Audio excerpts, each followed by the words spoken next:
First and foremost, how is Tom's mom doing, Andrea? She is doing well. She had her last scan, most recent scan, in August, and it was clear. But as she talks about, it's a very aggressive kind of breast cancer that she had, and it's got a high rate of recurrence. And as many cancer survivors know, there's always that fear in the back of your mind of it coming back, and she's got to manage that and try to stay positive. Thought what was interesting, and I didn't realize this until after the fact, is that she's never spoken publicly before, ever. Like, this is the first ever interview she's done.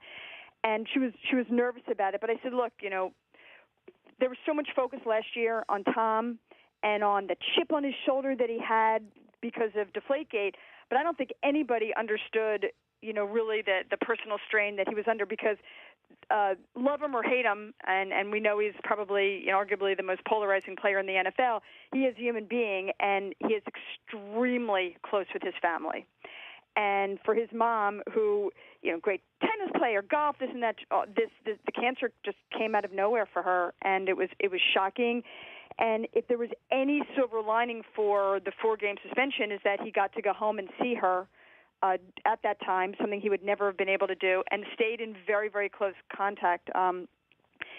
She tells a story that they would FaceTime all the time, and she lost her hair after the chemo, or during the chemo, and she would wear a bandana, and, he would say things to her like, Mom, you look beautiful no matter what it is. And it sounds trite, but, when you're really sensitive about that sort of thing, to hear it from your son was very powerful for her, and she tells the story a lot better than I just did. But there were some really moving moments sitting down with Galen and Tom Brady Sr. Well, and why did Galen sit down for something like this now, do you think, Andrea?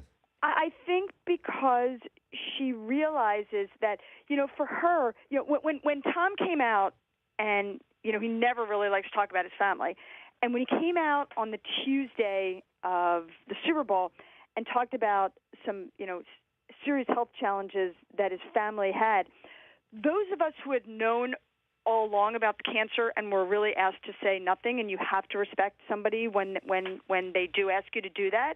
I was amongst those people, as were others. It was because she was about to hopefully get to the game. They weren't even sure at that time if she was going to be able to make it. People were going to see her in a bandana, and they were going to know. So this idea of a very public unveiling of your cancer and how you handle that and how you manage that, I think that she really did this because she wants to try to help other people understand that there's not a stigma attached to this. And whether you are going to be seen by millions of people and wearing a bandana because you don't have any hair, or you're not going to look your best, it's not a death sentence, and it is something that can be overcome. And she feels pretty strongly about that, and how important it is to really try to be positive and to have hope. And again, these things may sound cliche, but when you're living them, they are very real for you. And it's Crucial Catch Month in the National Football League. It was over the past several years solely focused on breast cancer. Now it's many different types of cancer that Crucial Catch Month is about. For more Rich Eisen Show, tune to Audience Channel 239 on DirecTV or download the Rich Eisen Show app.